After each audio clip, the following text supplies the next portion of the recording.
It is NFL Draft Night number one, as it is now the next big draft for the Cleveland Browns. As we always say, each offseason is the biggest offseason in Browns history, and we'll say that until we have the 32nd pick in the first round of the NFL Draft, because all of this is all supposed to lead to teams competing for the Super Bowl. The Browns, they decided to take different paths. We'll talk about that here on a shortened edition of The Voice of the Land, here on the Inside Edge Network, partnered with LPD Productions, and of course, brought to you by the great people at Greeny Sports Cards, greenysportscards.com. They just had their big show in Independence. It was great. Unfortunately, my kid was looking sick, but wasn't like, I didn't make it out, unfortunately, but I know that they had a great time out there. I will make sure to get out to a couple shows to make up for it.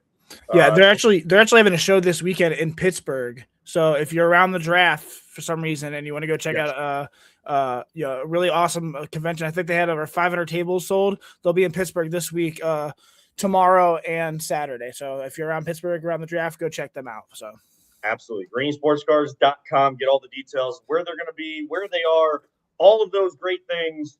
And this is, of course, like I said, the voice of the land. It's our NFL draft special. It's shortened. I got a lot of work to do tonight. Me too. Coming up very soon. So, I'm just making sure, I'm not on the clock with work right there. But, of course, Browns hold 6 and 24 tonight. Will they trade down? Will they trade up from 24? What will they do? Will they go offensive tackle, wide receiver? Will they go wide receiver, offensive tackle? Will they go completely off on their own path and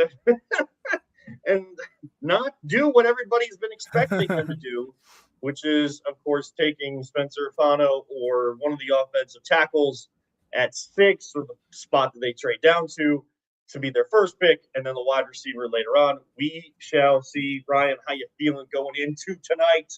Bro, I'm tired. First of all, I have not had much sleep the last couple of nights. It's all for today. So I put in so many hours just for tonight. So I'm really excited. David and I are going to do the Commissioner's Couch draft special hosted by the Inside Edge Network right after this, about 7:30 or 7:45ish. We're going to start. So really excited for that. A little nervous, but I've been working hard, so I'm really excited for it.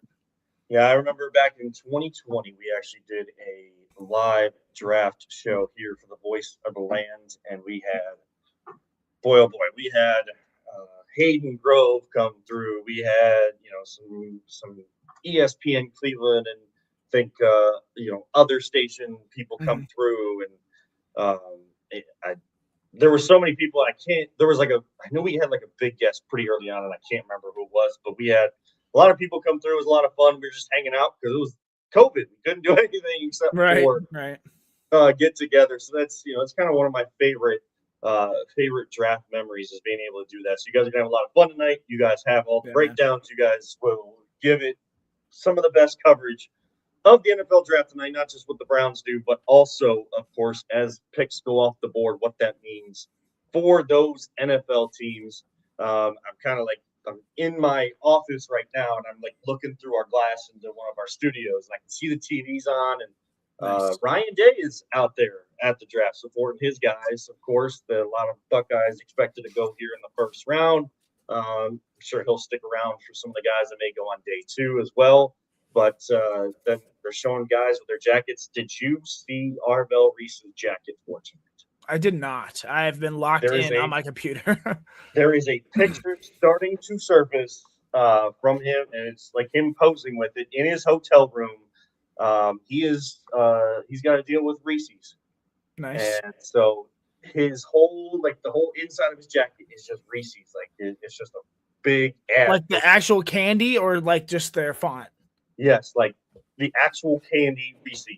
Okay. So it is. It's really cool. So if you get a chance, go take out advantage of it. On social media, search for Arvell Reese. I'm sure that picture will come up somewhere for you. So I'm looking forward to seeing where the Buckeyes go tonight, especially. But That's buddy, cool. I just don't think a Buckeyes coming here. You don't think so? I don't think so. Why do you think? Why not? Because the Browns have shown me in the Andrew Berry era that they care about how guys test at the combine and all of that. And Okay. what did Carnell Tate do? It's still fast, but we're kind of poo-pooing a 4.53, and we're not allowing the Tate to do the talking, but he didn't test physically as well at the combine in those. Now, can he reverse course and go a different direction? Yeah, we got word like right before the draft last year that they made the trade with Jacksonville and they had it for 2 weeks in the works, and they were just waiting to make sure that Tennessee took Cam Ward at number 1, and then they got the word before the draft even started that was happening. They got the final word. They finalized the deal, and then they trade back to 5 to get Mason Graham, and of course they got Carson Schlesinger and all of that. And getting this year's first-round pick of Jacksonville, which sits at number 24. So, but the track record shows me the tape shows a really good player. Yeah. Testing shows something different to Andrew Berry, and I don't know why. I don't understand it. If he's there, could he go before 6? Absolutely, and then that's null and void. But if he were available at 6, that is my pick, my only pick, the only guy that I am standing on business for. Yeah, I love that. I love that. I figured that you are all about what we need and the best player available for that need, and see if the value is there, quite there, not super stretched. I see it. I would absolutely draft Carnell Tate, with 6 overall as well. But he is not my top target by far. See, I look at this in several different scenarios. I look at it as the Browns stay at number 6 and draft for need. Okay, like you're talking about. So they stay and they go for wide receiver or offensive tackle. Carnell Tate, someone who's polished, explosive, built for volume targets. Someone who would fit perfectly on this team. Maybe Jordan Tyson, Mekhi Lemon, one of those top 3 receivers, consensus probably. Offensive tackle, you're looking at Francis Manoa, you're looking at Caleb Lomu, Monroe Freeling maybe is a stretch for me at 6, but could also be there. Second scenario is probably the most likely is Andrew Berry is going to do what he does, and he's going to trade back. He loves more picks, more flexibility, more value, and the illusion of being the smartest guy in the room. If he sees, a chance to move down, collect assets, and still land one of the, top wide receiver or offensive tackle, names that he has on his list that I've named above, he's going to do that. And, I expect him probably to. Or there's the third scenario, which is my scenario, where they stay at 6 and they take best player available, where they will or can have the opportunity to draft a Buckeye possibly. It's no secret the first overall pick is a lock. It's going to be Fernando Mendoza, unless the Raiders absolutely shock the sports world, which it could happen, but it would be insane. I'm going to lock him in there for now. That's what, is consensus. Stranger things have probably happened. Sure. Yeah. That would blow up the entire internet. That's for sure. Right. All right. So there's a handful of what I would consider blue chip or elite prospects in this draft. There's Arvell Reese. There's David Bailey, the edge out of Texas Tech, Sonny Styles, Caleb Downs, Ruben Bain Jr., Jeremiah Love, and maybe Mansour Delane, the cornerback out of LSU, if you're stretching it. So there's going to be names there. There's going to be names at 6, dude. There's going to be possibly Arvell Reese, David Bailey, Sonny Styles, Caleb Downs, along with possibly Carnell Tate. And for me, I've been on this stance. The Browns have not been – they're not close. They're not going to be close next year. And I understand, drafting Carnell Tate because that's the need. But in drafts where I think he would probably be 15 to 20 taking other drafts compared to this year, just because there's not that many blue chips players.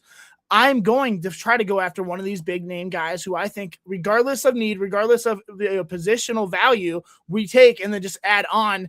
I don't care if it's defense. If we add Sonny Styles or Alvaro Reese to this team, holy moly, a top 5 defense just got one of the best prospects I've seen in a very long time. Caleb Downs is my number 1 prospect. If he's there at 6, I have to, root to take him, If I'm the Browns personally, I'm not moving an inch. I'm staying at 6 and, I'm going to take the blue chip player. This roster isn't one offseason away, from anything. And so I'm not going to pretend that it is. I want to go get a cornerstone player. Go get someone who changes the next 5 years of this team, not the next 5 weeks. If Reese, Downs, Baines, Bailey, Styles, Love, Jeremiah Love, I would absolutely take at 6 overall. I don't care that we drafted Quinshon Judkins. Yes, he's a great piece. I hope he gets healthy and stuff. Jeremiah Love, I think, is generational. And we don't bypass generational players just because we took a guy in the second round. That's going to add value to this team, not to mention the receiving value that Jeremiah Love is incredible. So, I mean, if one of these guys are there, I'm sprinting with the card in.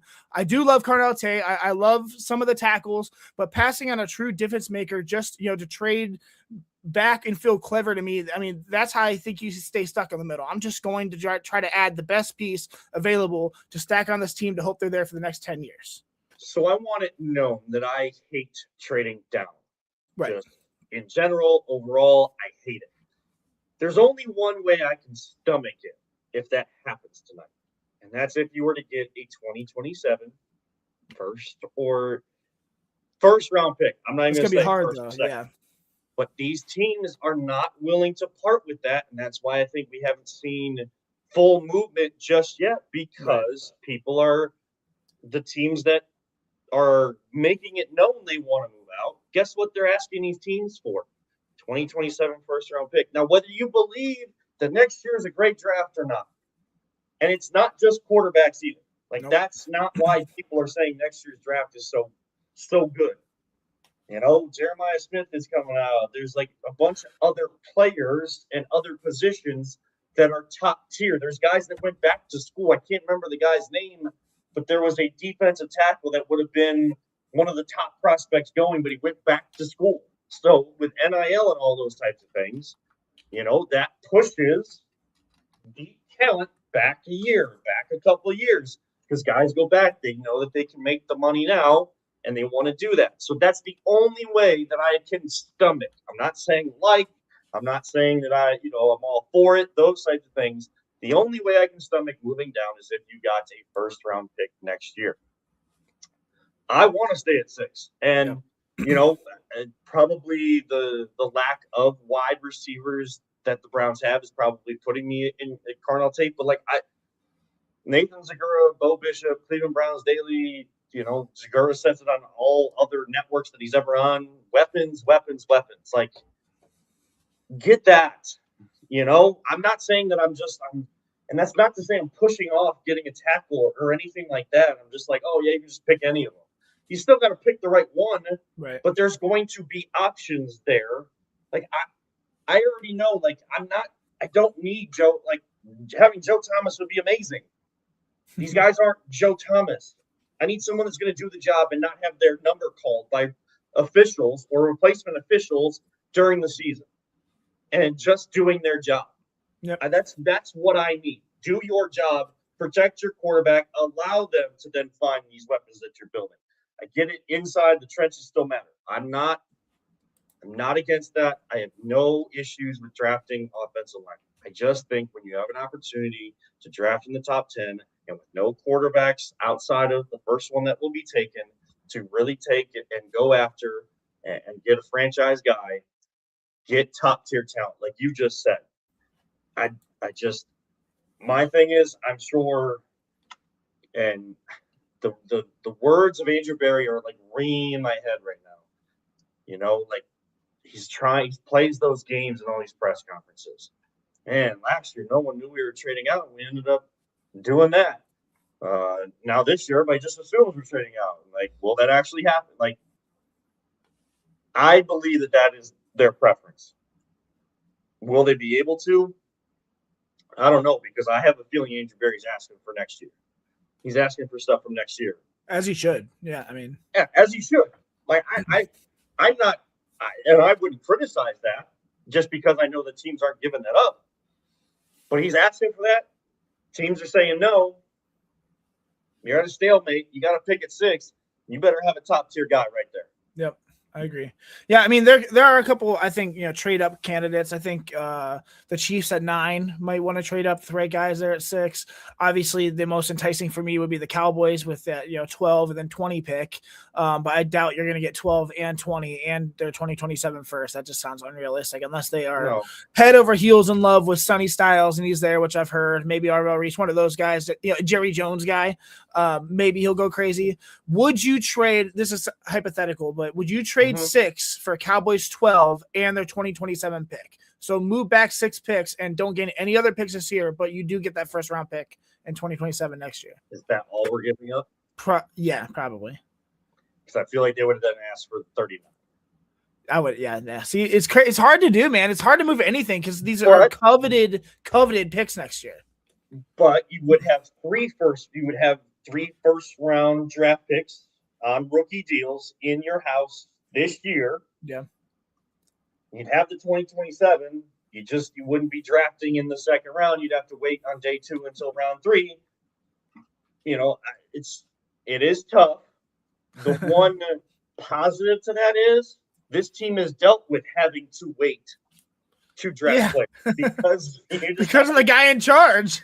Because you decided to trade for Deshaun Watson and lose your first round picks. And I think even one year they traded down. They traded out of the second round. They had to wait until the third round. They didn't get their first player until the third round of that draft. So they had to wait mostly 2 full days before they got to pick a player in the NFL draft. So, losing a second round pick, that sucks. And that's still starter type players that are going to be their guys that fall out of the first round that are still around and those types of things.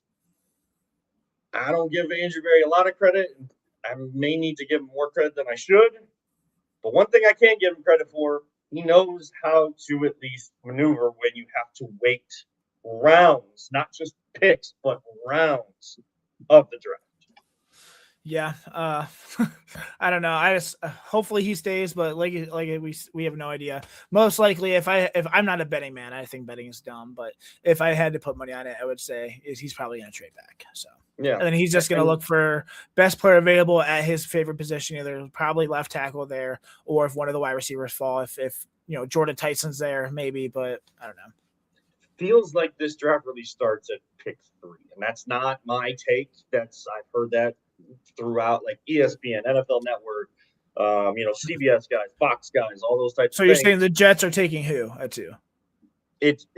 Either Bailey or Reese is what I'm hearing. Bailey or Reese, and it's trending right now as of now to Bailey. Again, that can change, but at least like those 2 are pretty much set, like names, not even just positions, but like names. Right.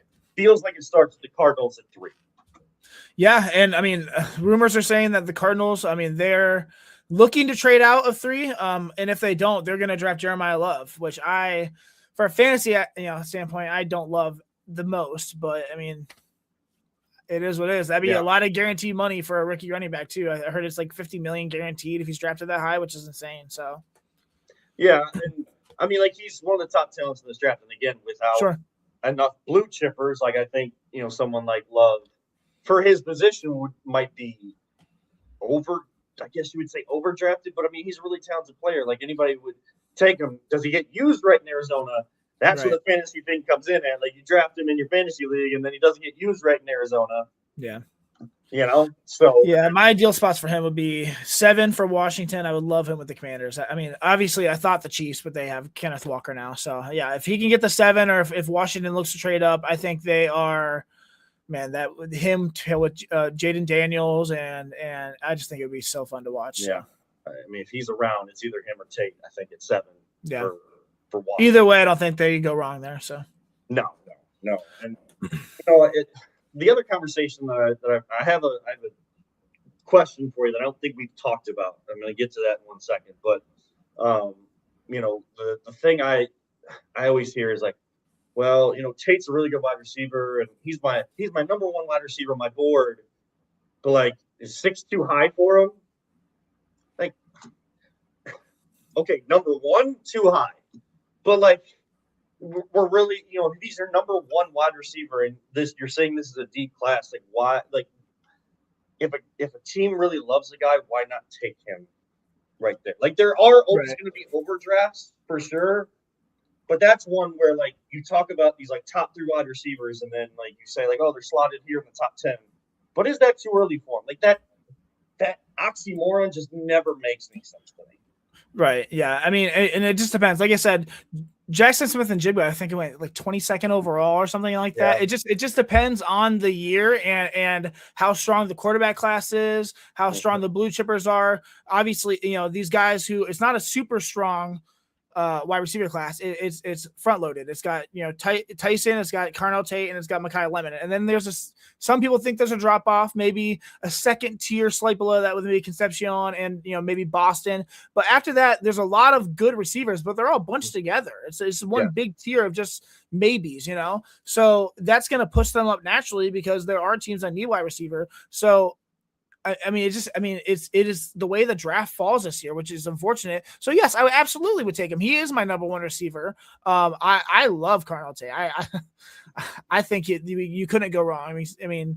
I don't care about the speed. He's always open. He's always top the contested catch point. He's so good. I think he would bring so much finesse and swag to this team, but also just like reliability. Someone who can eat targets, someone who can catch the dang ball. Excuse me, Jerry. I got mad. Jerry Judy. Woo.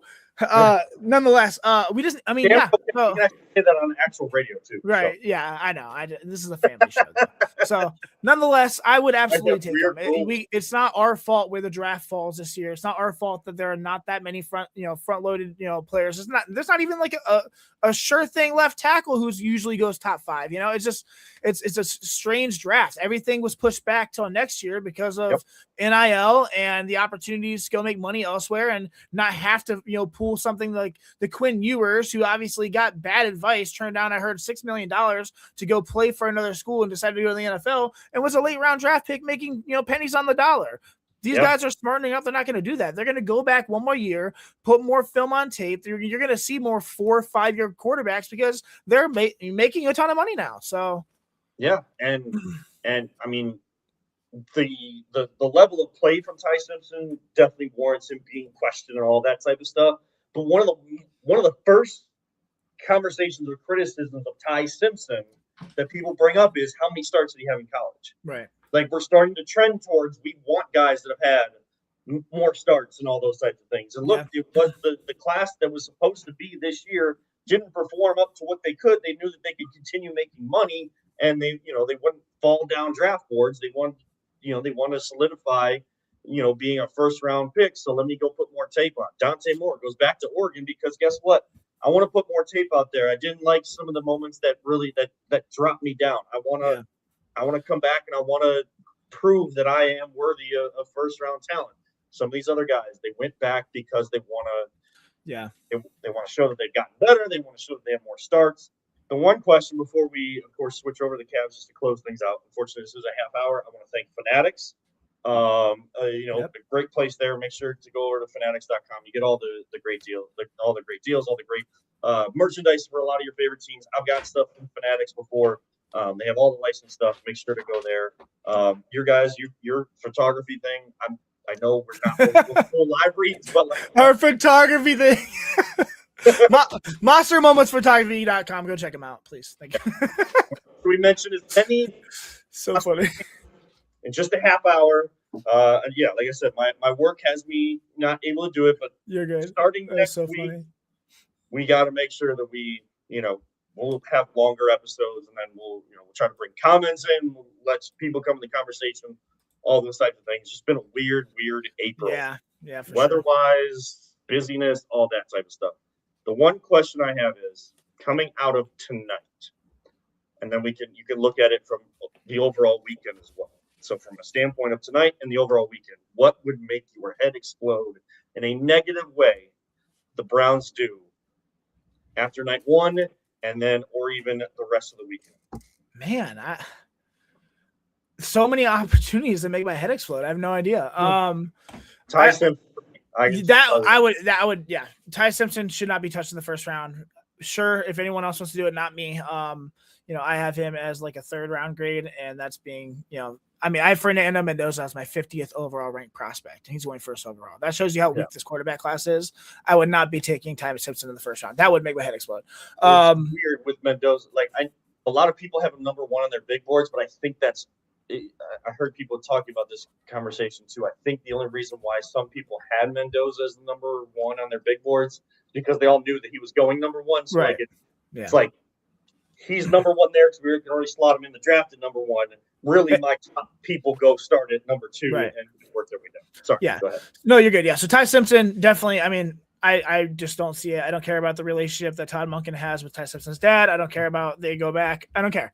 Yeah, that'd be insane. I do not want to reach for Monroe Fearling at 6. If we trade back anywhere, even after 10, I could understand maybe justifying it. I just think 6 is a huge reach. He has, I think, a good ceiling, but he has so much work developmentally to go, especially in the run game. And I don't love Omar Cooper, so I don't want to take him at 24. Okay. I have him as like my 102nd ranked prospect in like my, I think 18th overall wide receiver. I can't remember, but I just don't necessarily like him too much. I don't have my notes in front of me. I'm going to go over it, but yeah, I would be upset with those. If by the end of the week or the end of the weekend, we somehow have Taylor Green in like the 4th or 5th round, the quarterback out of Arkansas, I would be very happy about that though. So I've heard his name a lot. It's kind of like one of those sleeper guys later on, day 2, incredible, like day 3. Yeah. So Ty Simpson would be the one, whether it's today, like for today and the entire weekend, that would make my head explode. Sure. And it would keep exploding until I finally got over it at the end of the weekend. But the other thing would be if Barry and this team kicks the wide receiver cam outside of the first round. Not drafting a wide. I know that there is depth and all those types of things, and I think that there's a way with the depth in this class. I think there's a way to get 2 wide receivers throughout the weekend. But if you leave the first round without a wide receiver, I would be upset. Yeah, I can see a couple scenarios. If they go offensive tackle or best player available at 6, and then say like a guy like Vega Leone is there at 24, my top guard prospect from Penn State, who I think is a sure fit. I think he'll probably go, 15 to 20. But he could fall. I could understand going to offensive linemen or, hey, the draft fell where it was. But yeah, if we don't at least come out with a blue chip player in one of those 2 positions or just one of each of those, offensive tackle and receiver in the first round, what are we doing? So it probably sounds bad to a lot of people because the trenches still matter. People are probably going to tell me that I don't care about the trenches by saying this. But if somehow we left the first round and hadn't addressed, an offensive line prospect, I would not be as upset as some other people would be. 2 receivers in the first round probably never happened, but would you be okay with that? Carnell Tate, Casey Concepcion, or Chris Brazell, or any of these second tier guys? I mean, I would be okay with it if we're going to go 2 wide receivers early. I'm probably going like 6 or 24 and then 39. I can see that. I think that 39 pick is another spot where you could add another wide receiver. So I think 39 is a wild card. I think they could go safety. I think they could go corner. Yeah. I think go guard, Jennings Dunker, one of those guys. But I could totally take the safety out of who's gonna be left. Like we don't know who's gonna be left coming out of the first round. So that can always impact how things go. Like guys fall out, then that pushes some of the top talent people expected to be at the top of the second round down as you get into the 40 range, like just before 40. Now you can, you have your pick of the litter there, like that. That would be really good there. Taking 2 wide receivers in the first round, like I'm not gonna. I guess I wouldn't explode, but like I realize that there's like you got to take top talent like at some positions of either best player available and position of need. You gotta address at least that. Yeah. Yep. Hot take, probably. I don't really care. I'm not really known for hot takes. It's just how I feel. If we left the first round without an offensive lineman, I'm not going to be upset. If we leave the weekend without an offensive lineman, we leave day 2 without an offensive lineman, that's a different story. The only problem I have with leaving the first round without a left tackle specifically is there's 3 good ones, and then it's a lot of questions. A lot of people, I don't know. It's just, in my opinion, just a lot of guys. So I mean, I think avoiding that position in the first round, or hopefully maybe one of these guys drop. I don't know, but to the second round. But it's going to be at that position specifically. It's going to be a huge difference in comparing first round pick to a third round pick, or even maybe a second round pick. So we know that Barry is big on a tackle as a tackle. So that's stupid. And that's stupid. Gosh. Right. Don't come at me. I'm not Andrew Barry. Sorry. No, I'm just gonna have some fun with it. Before we do get out of here, of course, at the same time that the NFL draft starts, woo! Game 3 of the first round of the NBA playoffs, Cavs up in Toronto. I'm expecting Toronto's everything that they got, especially right from the start. That crowd is going to be loud. I know that they usually get a pretty good crowd there in the sticks up there in Toronto. The Guardians are supposed to be in attendance, or some of them are supposed to be trying to go to that game because they're facing off against the Blue Jays starting Friday through Sunday. So, teams supporting each other. Love to see that when they're in the same place. Saying but not saying, the last time that, Cavs faced Toronto in the playoffs, and, Guardians/Indians were in the same city around that time. Well, that was 2016. So, yeah. Again, crazier things have happened. I like the way that they started this series, but really my question from the whole beginning, I had a thought that they could win both games at home, even if they squeaked them out. I had a thought that they could win because the crowd would be behind them, and they typically when they get to the playoffs, even with this grouping that they have, they tend to at least push forward just enough at home. I'm wondering if you could take that intensity, bottle it up, take it on the road. Yeah. That's been my question since the beginning. From what I saw in the regular season with this particular version of this team going in the playoffs, that's been my question. Are you willing to give it everything you have on the defensive end, as we've kind of seen throughout a lot of possessions in those first two games? Are you going to do that even when everybody is against you in that building? Yeah, it's a valid question. So far, I don't know, man. I'm almost looking through past this series already, which is probably dumb of me. I think we're going to sweep them. I think we're going to win in 4. I think that we just outmatch them in every way, even when their top guys are scoring. Barnes, specifically, even RJ Barrett hitting some pretty good shots. They just can't keep up with Mitchell, with Harden, with Evan Mobley, who's been outstanding. What's up? That's the X factor right there. Yeah, for sure. Yep. I've heard people say, well, one of your stars can't be an X factor. The X factor isn't directly Evan Mobley. It's Evan Mobley being the Evan Mobley from game 1 and game 2 on the road in a hostile environment, and doing that consistently, stacking games, not just 2 at home in the confines, but where it really matters. If you want to follow LeBron's mantra, he loves to shut up opposing crowds, and he loves playing on the road even more than at home because he gets to hear a silent arena for the most part. Can you be that same guy that's strong defensively but is attacking the goal?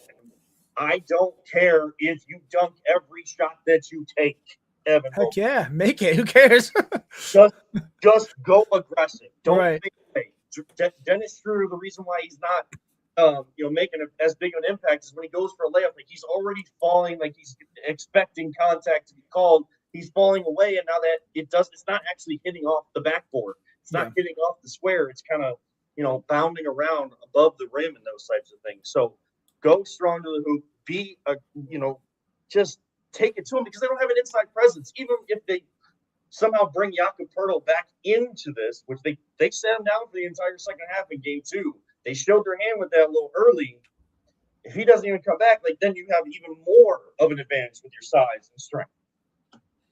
Yeah, Evan Mobley has been that X factor. I think he's been the stabilizer. I think his ability to score without needing plays drawn for him is breaking Toronto's defensive structure. And honestly, I think he didn't get a single vote for Defensive Player of the Year.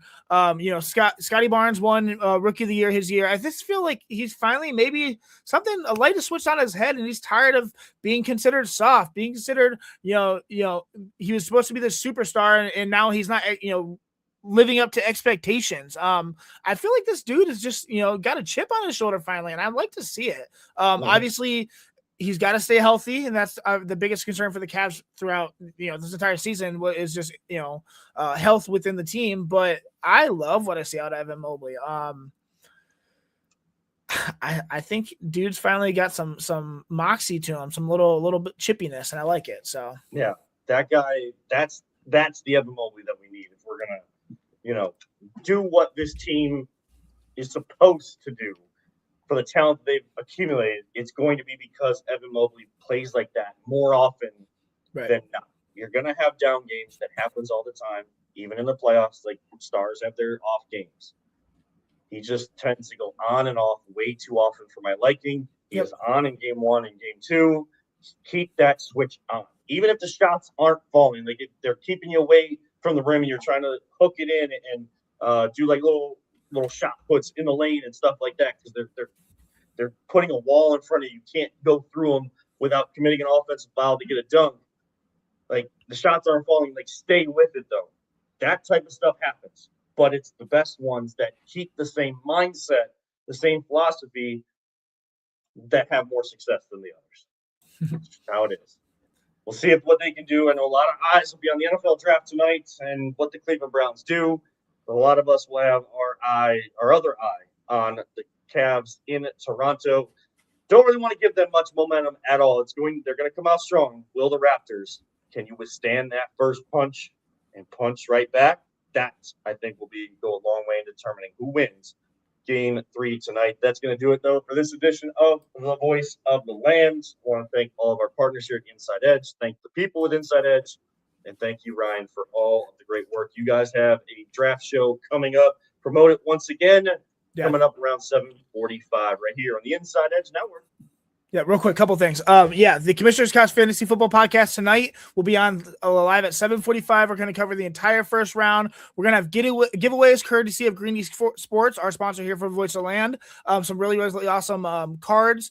It's going to be a lot of fun. Also, real quick, my son James is in the Ranger Rick Junior Ranger competition tonight. Is votes count as double. You can vote free. You just go on the link. I'll tweet it right now on my Twitter at DynastyCLE. If you could please click that link and just vote for my son. You can vote once per day for free. Today would be 2 votes for free. He's in 3rd place, and they're going to be moving on to the top 10. So he's moving on pretty quickly here. It's pretty exciting. So please go check that out on my Twitter at DynastyCLE. Absolutely. Make sure to check that out. And again, thank you to Ryan. And thank you to his family for allowing him to do this every single week as well. I'm going to go back to work. And I'm going to be here for a long time tonight and a long day tomorrow. But it's all because it's one of the better events out of the year. And the NFL always controls at least one big thing in every single month. And tonight, it starts. The 2026 NFL Draft. The Browns with 6-24. We'll react to it all next week, right here on the Voice of the Land on the Inside Edge Network. I'm Kevin R. reminding all you sports fans, don't let anyone ever tell you it's just a game. We truly love you all 3,000. Don't talk about it. Be about it. Cavs in 4. Cavs in 4. Cavs in 6. Just Cavs win. That's all I want. No hot takes, Kevin. Sorry. Live life. All gas. No breaks. We'll see you next time right here on the Inside Edge Network.